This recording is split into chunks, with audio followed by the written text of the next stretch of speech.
Hello friends, नमस्कार। कैसे हैं आप सब? मैं उम्मीद करती हूँ आप सब बहुत अच्छे हैं और अपनी सेहत का पूरा ध्यान रख रहे हैं, क्योंकि जान है तो जहान है। उजस हेल्थ केयर में हम बात करते हैं महिलाओं की हेल्थ से जुड़ी हुई प्रॉब्लम्स के बारे में और उनके कुछ बहुत ही छोटे और सिंपल सोल्यूशंस के बारे में। मेरी कोशिश होती है कुछ ऐसे हेल्थ टिप्स आपके साथ शेयर कर सकूँ जिससे आप अपनी हेल्थ का बेहतर ध्यान रख सकें। और आज हम बात करने वाले हैं एक बहुत ही कॉमन लेकिन बहुत ही सेंसिटिव टॉपिक के बारे में, प्रेगनेंसी के दौरान पेट दर्द। प्रेगनेंसी के दौरान पेट दर्द के क्या क्या कारण हो सकते हैं और किन केसेस में आपको थोड़ा चिंता करने की या परेशान होने की ज़रूरत है, लेकिन ज़्यादातर केसेस में प्रेगनेंसी के दौरान पेट दर्द एक बहुत ही गंभीर परेशानी नहीं होती है और छोटे छोटे टिप्स को फॉलो करके आप इसको अवॉइड कर सकते हैं या अपने स्ट्रेस को कम कर सकते हैं। और सबसे एंड में मैं बताऊंगी कि ऐसे कौन सी चीज़ें हैं जहाँ पर कि प्रेगनेंसी के दौरान पेट दर्द गंभीर हो सकता है, चिंता का विषय हो सकता है और आपको अर्जेंट मेडिकल एडवाइस की ज़रूरत पड़ सकती है। तो वीडियो को एंड तक ज़रूर देखिएगा। अगर आपको वीडियो अच्छा लगे तो उसे लाइक और शेयर करना मत भूलिए। अगर आपको कोई इससे संबंधित सुझाव देने हो या आपके कोई पर्सनल एक्सपीरियंसेस हो तो ज़रूर मुझे कमेंट बॉक्स में लिखकर बताइए। तो आइए शुरू करते हैं। सबसे पहले बात करते हैं कि प्रेगनेंसी के दौरान पेट दर्द क्यों होता है और किन केसेस में हम ये निश्चिंत रह सकते हैं कि इस पेट दर्द की वजह से होने वाले बच्चे को कोई गंभीर परेशानी होने के चांसेस नहीं हैं। प्रेगनेंसी के दौरान पेट दर्द काफ़ी कॉमन होता है। पेट में दर्द होने के बहुत सारे कारण हो सकते हैं, क्योंकि हमारे जो पेट है या एब्डोमेन है इसमें बहुत सारे ऑर्गन्स होते हैं और बहुत सारे ऑर्गन्स के बहुत सारे पैथोलॉजीज हो सकते हैं, बहुत सारे कारण हो सकते हैं। और उसमें से कुछ कारण बहुत ही सिंपल और बिनाइन होते हैं, इनके कोई बहुत ज़्यादा सीरियस साइड इफ़ेक्ट्स नहीं होते हैं। जैसे कि पेट में एब्डोमेन के अंदर हमारी इंटेस्टाइन होती है, किडनीज होते हैं, गॉल ब्लैडर होता है, यूरिनरी ब्लैडर होता है, पैंक्रियाज होता है। तो इस तरीके के बहुत सारे ऑर्गन्स होते हैं और इनसे संबंधित छोटी मोटी परेशानियां भी पेट दर्द की तरह प्रेजेंट करती हैं। और गर्भस्थ शिशु के साथ जो महिलाएं गर्भवती हैं उनमें यूट्रस से जुड़ी हुई प्रॉब्लम्स हो सकती हैं जो कि पेट दर्द के वजह बनती हैं। और प्रेगनेंसी में क्योंकि एक बहुत ही सेंसिटिव इशू होता है तो लेवल ऑफ एंग्जाइटी बहुत ज़्यादा होता है। आजकल मैं देखती हूँ बहुत सारी प्रेग्नेंट फीमेल्स, एंग्जाइटी का लेवल उनमें बहुत ज़्यादा होता है और ये एंग्जाइटी की वजह से बहुत सारी जो सिंपल प्रॉब्लम्स हैं उनको भी वो गंभीर की तरह इंटरप्रेट करती हैं और कई बार बहुत ज़्यादा परेशान हो जाती हैं। सबसे पहले हमें ये पता करना होता है कि पेट दर्द के साथ एसोसिएटेड सिम्टम्स क्या हैं, जो कि ये इंडिकेट करते हैं कि वो पेट दर्द का जो सोर्स ऑफ ओरिजिन है, कहाँ से पेट दर्द शुरू हो रहा है, उसकी तरफ इंडिकेट करते हैं। अगर किसी महिला को इंटेस्टाइन से रिलेटेड या स्टमक से रिलेटेड कोई प्रॉब्लम है तो ऐसे केसेस में पेट दर्द के साथ ज़्यादातर एसोसिएटेड होती है कंप्लेंट्स एसिडिटी से रिलेटेड, जैसे कि पेट में दर्द के साथ कभी कभी नोजिया या वॉमिटिंग की शिकायत होती है, ऐसा लगता है जैसे उल्टी जैसा आ रहा है। बहुत बार एक हिस्ट्री भी मिल जाती है कि अगर महिला ने पिछले 1-2 दिन में कुछ ऐसा खाना खाया है जो कि ज़्यादा स्पाइसी था, या हो सकता है कोई मार्केट फूड खाया है, स्ट्रीट फूड खाया है जिसके कि गुणवत्ता पर थोड़ा सा संदेह किया जा सकता है। हो सकता है वो इतना प्योर नहीं हो, उसमें कुछ इम्प्योरिटीज़ हो, कुछ इन्फेक्शंस हो, कुछ फूड पॉइजनिंग जैसे सिम्टम्स हो सकते हैं। तो ऐसे केसेस में जहाँ पर कि प्रेगनेंसी के साथ पेट दर्द हो रहा है लेकिन साथ में नोजिया या वॉमिटिंग की शिकायत हो रही है, खट्टी डकारें आ रही है, या कभी कभी कुछ महिलाएं जो फास्टिंग करती हैं, पूरे दिन उन्होंने खाना नहीं खाया है, तो ऐसे केसेस में भी स्टमक पेन होने के चांसेस रहते हैं और कुछ केसेस में नोजिया या वॉमिटिंग एसोसिएटेड हो सकता है।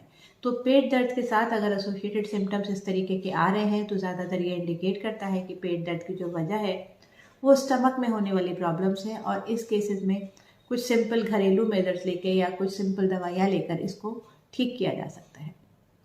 दूसरे नंबर पर कॉमन कॉज होता है पेट दर्द का प्रेगनेंसी में वो जो कि पेट के निचले हिस्से में दर्द होता है और साथ में कुछ कंप्लेंट्स हो सकती हैं यूरिनरी प्रॉब्लम से रिलेटेड, यानी कि यूरिन बार बार जाना पड़ रहा है, यूरिन करते समय या यूरिन करने के बाद जलन की शिकायत हो रही है। तो ऐसे केसेस में ये इंडिकेट करता है कि हो सकता है यूरिनरी ब्लैडर में या यूरेथ्रा, जो यूरिनरी ब्लैडर का आउटलेट होता है जहाँ से यूरिन पास होता है, वहाँ पर इन्फेक्शन हो सकता है। प्रेगनेंसी में थोड़ा सा ब्लैडर पर प्रेशर रहता है। अगर प्रेगनेंसी 6, 7 या 8 महीने से ऊपर की है तो उस कंडीशन में जो ग्रोइंग फीटस होता है वो ब्लैडर पर प्रेशर डालता है। तो ऐसे केसेस में कभी कभी बार बार यूरिन जाने की परेशानी होती है। और चूंकि महिला का पेट थोड़ा सा आगे निकला होता है प्रेगनेंसी की वजह से, तो महिला को कभी कभी यूरिनेशन के दौरान या यूरिनेशन करने के बाद उठने में प्रॉब्लम होती है। तो कई बार वो उसको पेट दर्द की तरह रिलेट करती है और बहुत बार कारण सिर्फ जो ग्रोइंग फीटस होता है उसका साइज़ होता है। तो ये ज़रूरी नहीं है कि हर बार प्रेगनेंसी में जो दर्द हो रहा है वो लेबर पेन्स ही हैं या लेबर पेन्स से मिलते जुलते जिनको कि सूडो लेबर पेन्स कहा जाता है, उस तरीके की परेशानी है।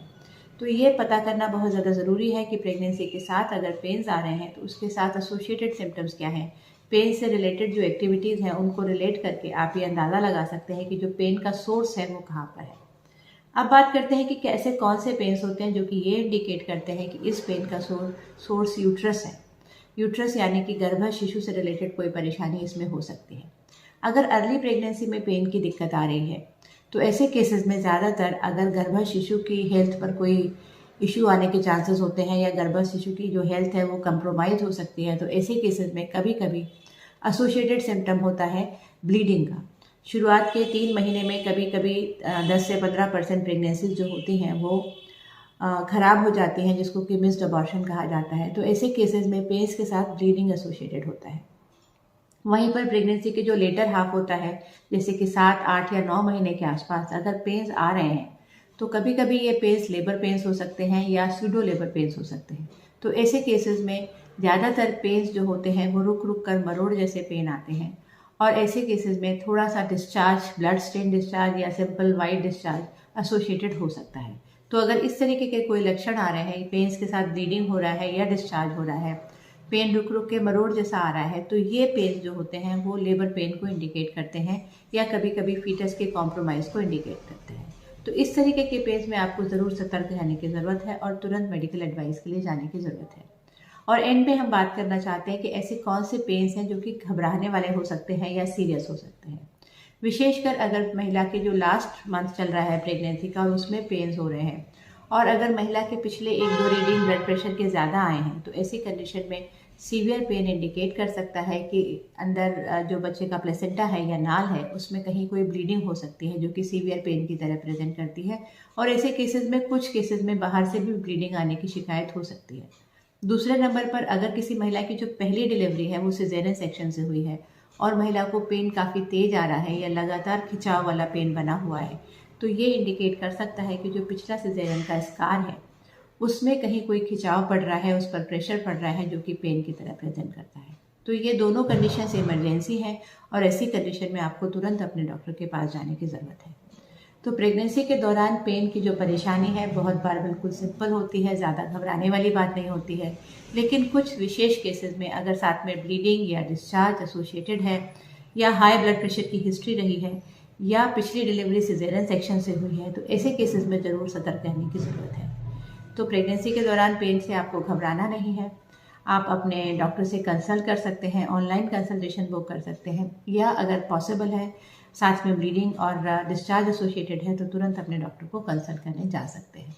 जागरूक रहिए, स्वस्थ रहिए और वीडियो को लाइक और शेयर करना मत भूलिए। धन्यवाद।